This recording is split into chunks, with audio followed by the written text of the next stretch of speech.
우리가 이제 앞으로 기쁨이라는 주제를 가지고 말씀을 나누려고 합니다. 우리가 그동안 찬양을 주제로 함께 말씀을 나누었다면 기쁨, 이 기쁨이라는 주제로 몇 주간이 될지는 모르겠지만 계속해서 이 말씀을 나누려고 합니다. 특별히 요즘 같은 시대에는 이 기쁨이라는 게 참 많이 없죠. 사람이 기쁨을 가지려면 뭔가 좀 제정신이 아닌어야 가질 수 있는 것, 그렇죠? 요즘 보니까 얼마 전에 개그 콘서트가 폐지됐던데요. 그렇죠. 그게 어찌 보면 사람들에게 되게 웃음을 줬던 건데 이제 그것도 지나갔어요. 이제 더 이상 이제 개그 콘서트로는 기쁨을 가질 수가 없는 그런 세대. 우울하죠, 좀 많이. 우울함이 이제 있어서 뭔가 막 극단적인 어떤 형태로서 뭐 술이라든지 극단적인 쾌락, 심하게는 마약 뭐 이런 거를 해야만이 기뻐할 수 있는, 그래서 어떤 일상의 삶 속에서는 기뻐하기는 너무 어려운 시대 가운데 살고 있죠. 더군다나 이 코로나 영향이 얼마나 큰지 어떤 통계를 보니까 이 코로나 사태 이후로 거의 한 50% 이상은 기본적으로 이 내재되어 있는 우울감이 상당히 높아졌대요. 그래서 이게 어떤 상황에 딱 직면하면은 탁 터지는 거예요. 그러니까 괜찮은 줄 알았는데 이미 내면 가운데 그런 것들이 형성되어 있다 보니까 탁 어려움이 맞닥뜨렸을 때는 그것이 어떤 폭력적으로 가든지 아니면 깊은 상실감. 그래서 약간 좀 안 좋지만 그 끝이 이게 자살 같은 것들로 이렇게 마감되는, 그렇잖아요. 이렇게 보면 아니 그렇게까지 해야 되나라는 생각이 드는 지점들이 있어요. 근데 이게 그 가운데 이 사람의 마음 가운데 어떤 우울함이 이제 그런 큰 작용들을 한다고 하더라고요. 그래서 저는 좀 저도 그렇고요. 좀 이게 설교를 듣고 있는 모든 이들 가운데 이 기쁨이, 이 주님 주시는 기쁨이 좀 회복되는 이런 은혜의 역사가 있기를 바라는 마음으로 좀 앞으로 이렇게 설교를 준비하려고 합니다. 여러분 가운데 주님의 기쁨이 충만하기를 축원합니다. 이 기쁨이라는 것 사실은 뭐 여러 가지로 설명할 수 있을 것 같은데 저는 특별히 이거를 안식으로 좀 설명해 주고 싶어요. 여러분, 원래 인간이 이렇게 좀 우울하게 살려고 태어난 걸까요? 이렇게 뭐 기쁨 없이 어떨 때는 이렇게 표정의 변화도 없는 그런, 정말 살아있는지 죽어있는지, 제가 가끔씩 좀 어린 지체들, 청소년들 이렇게 보면 이렇게 또 표정이 왜 그래? 이렇게 약간 읽을 수가 없어요. 표정을 어떤 감정의 상태에 있는지를 알 수가 없을 이런 모습들. 그리고 이제 최근에 제가 어떤 기사를 통해서 봤는데 막 사람들이 좀 막 이런 정신병적인 막 이런 어떤 중독의 증상들이 너무 많은 거예요. 저렇게까지 살아야 되나 한 인생이? 막 극단적으로 요즘 심하게는 뭐 성적인 문제는 이루 말할 것도 없는 시대에 살고 있어요. 그러니까 뭔가 사람들이 미쳐가는 것 같아요. 좀 너무 좀 극단적인 이야기이기도 하지만 이 가정 안에서 오는 이 폭력, 뭐 이 가정이 무너져 있는 거, 이런. 그러니까 한 가정이 무너졌을 때 살아가는 이 사람의 모습은요 너무 비참한 거예요. 그래서 가끔씩 그런 생각이 들어요. 야, 인간이 이렇게 살려고 태어난 걸까? 아니에요. 원래 우리는 그렇게 살려고, 아니 그렇게 살다가 죽으면 그게 무슨 의미며 왜 그렇게 살아야 되는 거예요? 근데 우리는 원래 그렇게 살려고 창조된 게 아니에요. 분명히 말하지만 우리에게는 그런 삶의 모습으로 살아가는 게 원래 우리가 살아야 될 모습이 아니라는 거예요. 인간은 원래 하나님의 안식에 참여하는 자로 창조되었어요. 창세기 2장 1절과 3절, 천지와 만물이 다 이루어지니라. 하나님이 그가 하시던 일을 일곱째 날에 마치시니 그가 하시던 모든 일을 그치고 일곱째 날에 안식하시니라. 하나님이 그 일곱째 날을 복되게 하사 거룩하게 하셨으니 이는 하나님이 창조하시며 만드시던 모든 일을 마치시고 그날에 안식하셨음이니라. 주님은 영원히 안식하세요. 여러분, 영원한 만족 가운데, 영원한 충만 가운데, 영원히 조금도 부족함 없는 그런 완전한 상태로 살아갔던 분이 삼위일체 하나님이세요. 근데 그분이 세상을 만드셨어요. 그분이 만드셨다라는 거예요. 그리고 일곱째 날, 완전한 날, 천지와 만물이 다 이루어진 세상, 하나님의 충만의 반영으로서 완성된 세상, 근데 그 세상을 왜 만드셨어요? 우리로 하여금 그곳에 살게 하시려고. 그럼 우리가 하나님의 안식에 참여하는 자로서 살아간다라는 거예요. 그러면 안식의 형태에서 가장 드러나는 감정과 어떤 상태를 표현하자고 한다면 그건 바로 기쁨이라고 할 수 있어요. 그러니까 인간이 뭐예요? 기쁨의 상태로 영원히 살아가도록 창조되었다라는 거예요. 이게 원래 한 인간이 살아가야 될 삶의 내용으로서 말해야 되는 거예요. 기쁨. 안식에 참여한 자. 그래서 여러분 혹시 데살로니가전서 5장 16절과 18절 이거 되게 잘 알아요. 이거 청소년 혹은 이 교회 학교에서도 암송하는 것 중에 하나인데 혹시 아시는 분? 네, 다 아신다고 했어요. 네. 데살로니가전서 5장 16절과 18절 항상 기뻐하라. 쉬지 말고 기도하라. 범사에 감사하라. 이것이 그리스도 예수 안에서 너희를 향하신 하나님의 뜻이니라. 혹시 이거 예전에는 어떻게 이해했어요? 전 이거에 묶여 살았어요. 그러니까 보세요. 항상 기뻐하라. 항상. 기쁨의 상태가 항상 있게 하라. 그리고 기도를 언제 하래요? 아침에 하래요? 밤에? 자기 전에? 쉬지 말고 하래요. 범사에 감사하라. 모든 상황에 감사하라라는 거예요. 뭐 어떻게 하라는 거예요 이거? 저는 이게 사실은 이 말씀의 의미를 모를 때는 저에겐 너무나 큰 짐이었어요. 그러니까 조금 기쁨이 사라지면 이거 문제가 있고 잠깐이라도 기도하지 않으면 문제가 있는 거며 감사하지 않은 건 죄다라는 식의 어떤 이해를 가지고 이거에 묶여 살았다는 거예요. 그러니까 기뻐해야지. 하하 기쁘다 뭐 이런 약간 이런 쉬지 말고 기도하라라고 하니까 저는 이거를 제 신앙의 베이스에서는요 방언 기도였어요. 가끔씩 저도 모르게 막 걸어다니면서도 막 하고 지금도 그래요. 사실 어떤 하나님의 역사라고 생각해. 진짜 방언으로 기도하면서 다니기도 하고. 그러니까 그래야만 어떤 방식으로 이해했다라는 감사하라. 그래서 예전에는 감사는 감정의 상태가 아닙니다.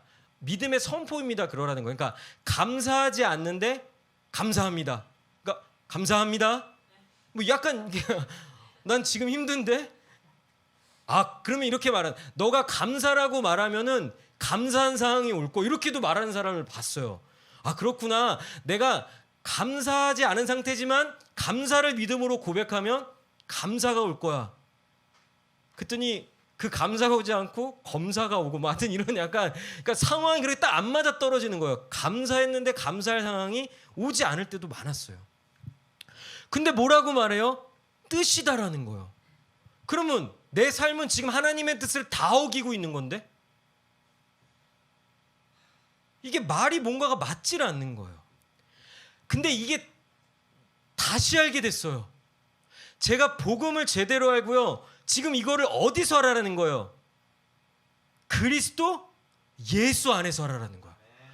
근데 나는 이전에 이걸 어디서 했어요? 내 집에서, 내 환경에서, 나의 어떤 처지에서 행하라 이렇게만 이해를 하니까 도무지 이 말이 무슨 말인지도 모르겠고 할 수도 없고 지킬 수도 없는 내용이었다는 거예요. 근데 뭐라고요? 그리스도 예수 안에서 너희를 향한 하나님의 뜻이래요. 맞아요. 원래 이게 우리를 향한 하나님의 뜻이에요. 우리는 항상 기뻐하는 자로 창조되었어요. 쉬지 말고 기도하라는 건 기도의 어떤 행위를 말하는 게 아니에요. 하나님과의 깊은 관계를 말하라는 거예요. 범사에 감사하는 건요, 우리가 받고 있는 은혜의 어떤 상황들, 우리가 받고 있는 내용, 우리가 받은 구원의 내용이 그렇다라는 거예요. 이걸 어디 있는 자가 아는 거예요? 그리스도 예수 안에 있는 자. 즉 뭐예요? 예수님 믿기 이전에는요, 온갖 불평과 불만으로 살아갔었어요. 여러분, 이 감사라는 말은 어찌 보면은 종교적인 용어처럼 들리기도 하죠. 왜? 세상 사람들은 감사를 진짜 많이 하지 않아요. 감사할 일이 없거든요. 그리고 온갖 불만족 속에서 마음에 어떤 이 결핍의 상태? 사람들이 그런 상태에 있는 거예요. 여러분은 어때요? 여러분의 지금 마음의 상태는 어떤 것 같아요? 아니, 지금 사람들이 보면 뭔가 불만에 가득 차 있어요. 그러니까 불만족스럽다라는 건 뭐예요? 결핍, 뭔가 부족하다, 마음에 안 든다, 원하는 상태로 되어 있지 않다, 이렇게 말하는 거예요. 그러니 세상이 기쁨을 추구하려고 하는 방식이 뭘까요? 죄를 짓는 거예요. 그 마음이 뭐를 원하니까요? 죄를 짓고 싶은 거예요. 그래야만이 기쁨이 온다라고 생각하니까, 그러니 어때요? 세상은 점점 더 하나님과 멀어질 수밖에 없는 구조에 있는 거예요. 근데 여러분, 인간이요, 죄를 지으면 지을수록 기쁨이 더욱 배가 되고 충만해질까요? 아니에요.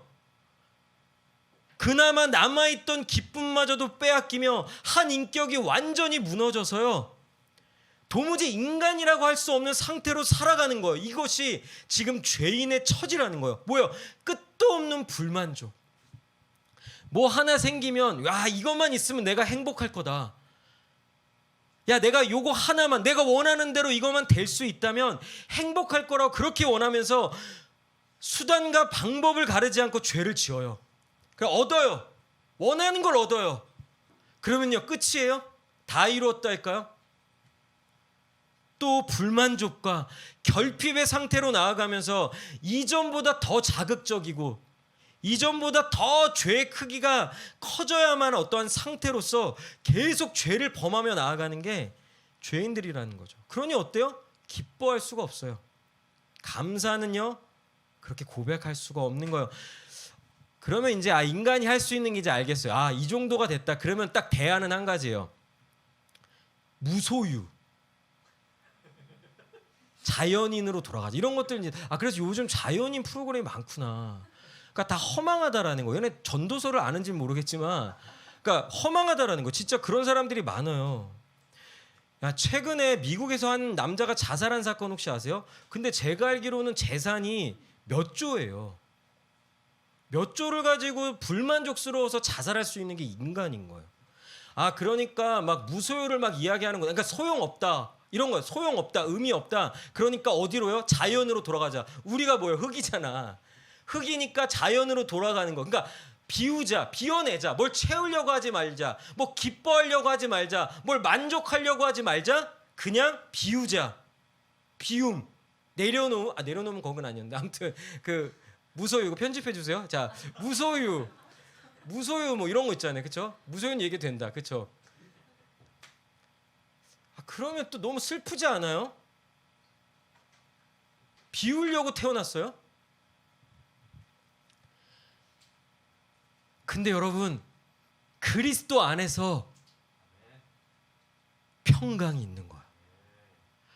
그리스도로 인한 충만함이, 이 기쁨이, 그분과의 함께하는 이 삶. 여러분 생각해보세요. 우리가 지금 누구 안에 있대요? 그리스도 안에. 우리가 사는 것은 보세요. 내가 사는 것은 내가 아니요, 그리스도다. 우리 오늘 찬양 마지막 곡이 뭐예요? 이제는 내가 없고 내 안에 계신 오직 예수님만.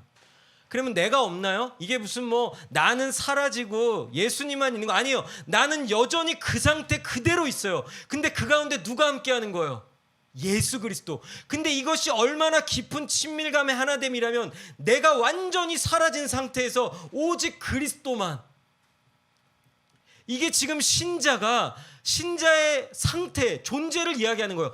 그리스도 안에서 그리스도와 함께 그분의 기쁨에 참여하는 것. 여러분, 예수님 이렇게 말씀하셨어요. 내가 주는 기쁨은 세상에서 주는 기쁨과 다르다. 그리고 여러분, 우리 같은 자가 구원을 받았어요. 우리 같은 죄인이 우리를 구원하시자고 하나님이 이루신 그 역사를 이해한다면 도무지 감사하지 않을 수 없는 것. 그러니 그리스도 예수 안에 있는 자는요, 하나님의 뜻이 회복되는 거예요. 뭐예요?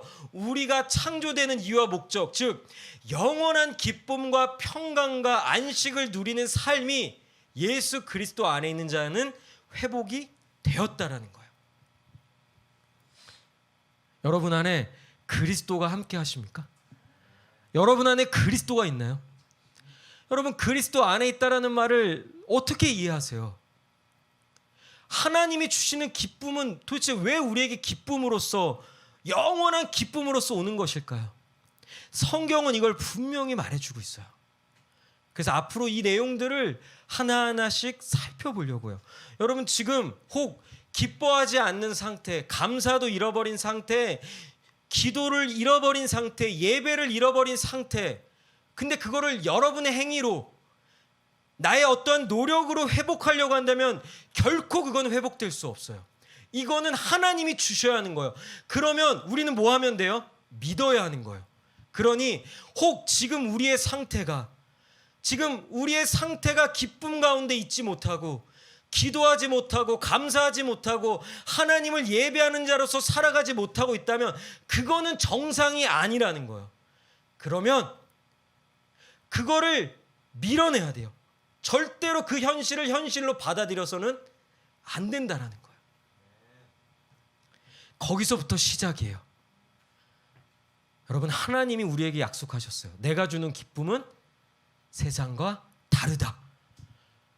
내가 주는 기쁨을 가진 자는 세상을 이긴다. 전 이걸 믿어요. 내가 어떤 감정의 수준, 그 기쁨은요, 금방 사라져요. 그것으로는 절대 세상을 이길 수 없어요.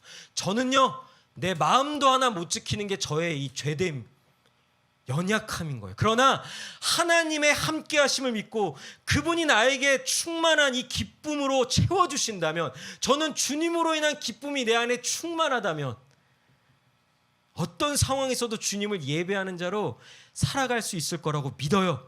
그러니 내 삶에서 정상적이지 않는 상태에 대해서 현실로 받아들이지 않고, 더 나아가서는 죄가 주는 잠깐의 기쁨에는 절대로 넘어지지 않기로 마음을 정하고, 오직 주님 안에서 이 모든 것이 우리 안에 회복될 것을 믿고 믿음으로 나아가야 하는 것입니다. 우리 앞으로 이 목요 모임 가운데 그런 기쁨이 막 충만했으면 좋겠어요. 그래서 삶이 무너졌던 삶이 회복되고요. 지금 비록 이 자리에 함께하지 않아서 영상으로 예배드리는 어떤 분들, 어떤 개인의 상황, 맞아요. 어려움이 있고 지금 코로나 때문에 어려운 분들 많아요. 진짜 현실이 만만치 않아요. 저는 정말, 그래서 저는 한 5월이면 끝날 줄 알았어요. 세상에, 이게 뭐예요 지금? 뭐야 이게 지금? 이게 언제 끝나는 거 도대체? 이게 미친 거 아니야 이거? 뭐를 기다려야 돼? 뭐를? 이 코로나가 지나면 기쁨이 회복되는 거예요? 우리 고3 혹시 고3 있나? 고3이 지나면 대학 가면 기쁨이 올 것 같아요? 안 와, 안 와. 금방 잃어버려. 금방 취직해야 돼. 취직 때문에 행복할 것 같아요? 결혼해야 돼. 결혼도 만만치 않아. 그러면 결혼하면 다 행복할 것 같아요? 그러면 또 막 결혼하면 아이, 또 요즘 젊은 부부들 아이 못 낳는다고 얼마나 어려워요. 아이 낳으면 행복할 것 같아요? 진짜 고통이 시작된대요. 근데 그런 현실이 기쁨이 아니에요. 신자로서 살아가는 삶, 그리스도 안에서 그분을 의지하여 믿음으로 살아갈 때 성령께서 우리에게 그 기쁨을 부어주셔서 그 충만한 역사가 나타나서 그걸 가지고 이 땅에서 하나님의 뜻을 이루며 실제로 우리의 삶이 하나님의 뜻이 이루어지는 그런 회복되는 삶으로서 살아가게 되는 거예요. 우리 모두에게 이런 하늘로부터 임하는 그 기쁨이, 그 충만함이 나타나서 그와 같은 기쁨으로 살아가는 저와 여러분들 되시기를 바랍니다. 소망하고 구하는 자에게 주님이 주실 줄로 믿습니다. 제가 기도하겠습니다. 하나님, 감사합니다. 주님의 그 충만한 은혜가 우리 가운데 임하게 될 줄로 믿습니다. 현실이 만만치 않습니다. 그러나 주님과 함께 있는 자는 내 처지가 어떠하든 나의 상황의 어떠함과는 상관없이 주님의 그 충만한 은혜가 그 모든 상황을 뛰어넘어 기쁨을 회복시켜 주시고 진정한 자유를 맛보게 하며 정말 이 땅에서 그 누구도 살아갈 수 없는, 정말 세상이 꿈꿀 수 없는 그런 놀라운 삶으로 이 땅 가운데서도 살아가게 될 줄로 믿습니다. 항상 기뻐하는 삶, 쉬지 말고 기도하는 삶, 범사에 감사하는 삶은 우리가 스스로 갖는 것이 아니요 하나님으로부터 주어지며 그리스도 안에 있는 자가 누리는 삶의 모습이라 믿습니다. 하나님 회복시켜 주시옵소서. 이 시대에 무너져 있는 예배가, 무너져 있는 삶이 기쁨 없이 살아가는 그런 신자들의 삶이 회복되어서 하늘로부터 임하는 기쁨이, 그 충만함이 나타나도록 주여 은혜를 더하여 주시옵소서.